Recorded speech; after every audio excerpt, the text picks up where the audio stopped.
Local ট্রেনের জনসংযোগ রচনা বন্দ্যোপাধ্যায়ের। শনিবার সকালে ব্যান্ডেল স্টেশন থেকে হাওড়াগামী লোকাল ট্রেনে ওঠেন হুগলির তৃণমূল প্রার্থী। সঙ্গে ছিলেন চুঁচুড়ার বিধায়ক অসিত মজুমদার ও অন্যান্য তৃণমূল কর্মী সমর্থকরা।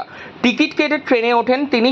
তারা সকলে রচনা নিজের হাতে নিজের টিকিট নিয়ে বলেন, কতদিন পর ট্রেনে উঠলাম। ট্রেনের চাপতে রচনা বন্দ্যোপাধ্যায়ের খুব ভালো লাগে, বিশেষ করে দূরপাল্লার ট্রেনে শুয়ে শুয়ে যাত্রা করতে তার অনেক পছন্দের।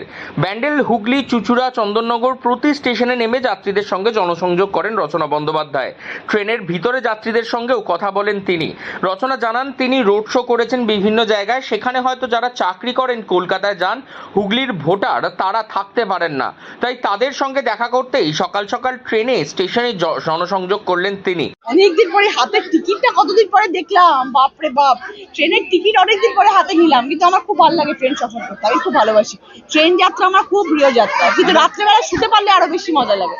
ট্রেনে তো যেখানে ঘুরলেন আপনি, যে ভ্যান্ডার কম্পার্টমেন্ট, সেখানে বেশিরভাগ তো চাষিরা থাকে, তাদের সাথে আপনি কথা বললেন? হ্যাঁ, তারা সব কেউ আম নিয়ে যাচ্ছে, কেউ মিষ্টির হাঁড়ি নিয়ে যাচ্ছে, কেউ বড়ি নিয়ে যাচ্ছে, সবার সাথে কথা বলা, সবাই খুব খুশি হয়েছে, সেটা হচ্ছে সব থেকে বড় কথা। যাত্রীদের অনেকেরই আবদার মেটালেন তিনি সেলফি তুলে। ভেন্ডর কামরায় সবজি নিয়ে যাওয়া চাষিদের সঙ্গেও কথা বলেন তিনি।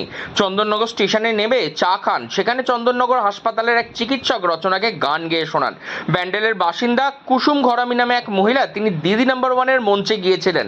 দিদি নাম্বার ওয়ান তার এলাকায় প্রচারে এসছেন শুনে তিনিও চলে আসেন দৌড়ে। রচনার সঙ্গে ট্রেনেই ঘোরেন তিনি। নাচও করে দেখান রচনা বন্দ্যোপাধ্যায়কে। এর আগে হুগলির বিজেপি প্রার্থী লকেট চট্টোপাধ্যায় লোকাল ট্রেনে জনসংযোগ করেছিলেন। রচনা সে প্রসঙ্গে বলেন, ও ওর মতন করেছে, আমি আমার মতন। আমি তো গঙ্গা আরতি করেছি, লকেট নৌকা নিয়ে প্রচার করেছে, তাই দুটোই ভিন্ন। ট্রেনের যাত্রীরা কোনো সমস্যার কথা জানিয়েছে কিনা সে প্রশ্নে রচনা বলেন, এখনো কেউ কিছু জানায়নি, পরে যদি কেউ কিছু জানায় তিনি নিশ্চয়ই শুনবেন এবং সর্বদাই মানুষের কাজের জন্য মানুষের পাশে তিনি প্রস্তুত থাকবেন। আজ প্রায় 40-45 দিন হয়ে গেল কাজ করছি, এবং আমার ইচ্ছে ছিল যে সবসময় তো পথে ঘুরছি, একটু ট্রেন যাত্রীদের সাথে দেখা করি। কারণ দেখো, আমি যখন প্রচারে যাই, যারা দৈনন্দিন যাত্রা করে অন্যান্য জায়গায় যান কাজ করতে, তারা তো সবসময় আমার সভায় বা আমার রোড শোতে আসতে পারেন না। তো আমার ইচ্ছে ছিল সবার কাছে পৌঁছানোর, তো তাই জন্য ভাবলাম আজকে ট্রেন সফর করবো, যাতে কিছু মানুষের কাছে হলেও যেতে পারি। চেষ্টা করলাম ওই দৌড়ে দৌড়ে যতটা পারি বিভিন্ন কম্পার্টমেন্টে গিয়ে সবার সঙ্গে দেখা করার। এটা আমার ইচ্ছে ছিল, তাই করলাম। সবার সঙ্গে অ্যাটলিস্ট, তারাও তো নিত্য প্রয়োজনীয় যাত্রী, তাদের পাশেও তাদেরও ইচ্ছে করে দেখা করা, তাই জন্য তাদের কাছে গিয়ে দেখা করে এলাম। লকেট চ্যাটার্জিও ট্রেনে প্রচার করেছে। উনি বলছেন যে আমার দেখে এটা করেছে। কেউ কাউকে দেখে কিছু করে দাদা? কাউ দেখে করার তো কিছু নেই। ট্রেন যাত্রীরা প্রতিদিন ট্রেনে সফর করছে, তাদের সঙ্গে সর্ব জায়গায় আমরা প্রচারে যাচ্ছি, আমরা রাস্তায় প্রচার করছি, আমরা বাজারে গিয়ে প্রচার করছি, আমরা ট্রেনে উঠেছি, তাতে কি অসুবিধা আছে? সেখানে লকেটও উঠতে পারে, অসুবিধা নেই। আমি গঙ্গা পক্ষে গঙ্গা আরতি করেছি, বা তো সেখানে আমি সেটা আনন্দ করে করেছি। ও ফোটা করে প্রচার করেছি জলের ওপরে, আমরা গঙ্গা আরতি করেছি, গঙ্গাকে শ্রদ্ধা জানিয়ে। সেরকম যে যেরকম ভাবে পারছে করছে।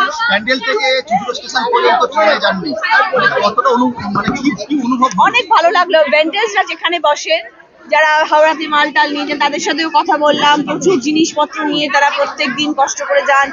স্কুল যাত্রীদের সাথে, কলেজ গার্লসদের সাথে কথা বললাম, তারাও মহিলা কম্পার্টমেন্ট যান, সেখানেও কথা বললাম, সেখানেও খুব ভালো লাগলো।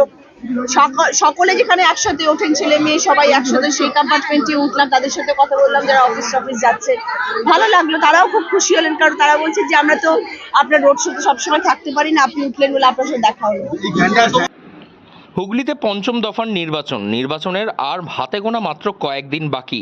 তার আগেই একেবারে শেষ মুহূর্তে চলছে জোর কদমের প্রচার পর্বর লড়াই, এবং প্রচারে একে অপরকে টেক্কা দিতে করছেন অভিনব জনসংযোগ যাত্রা। কেউ কখনো চড়ে উঠছেন নৌকায়, তো কেউ কখনো আসছেন লোকাল ট্রেনে, আবার কখনো কখনো বাজারে চলে আসছেন তারকা প্রার্থীরা জনসংযোগ করতে। অভিনব এই জনসংযোগ, তবে মানুষের মন কতটা কাটছে এবং তা ব্যালট বক্সে বা ইভিএমে তা কতটা প্রতিফলিত হবে তা উত্তর দেবে সময়। হুগলি থেকে রাহি হালদার, লোকাল 18 বাংলা।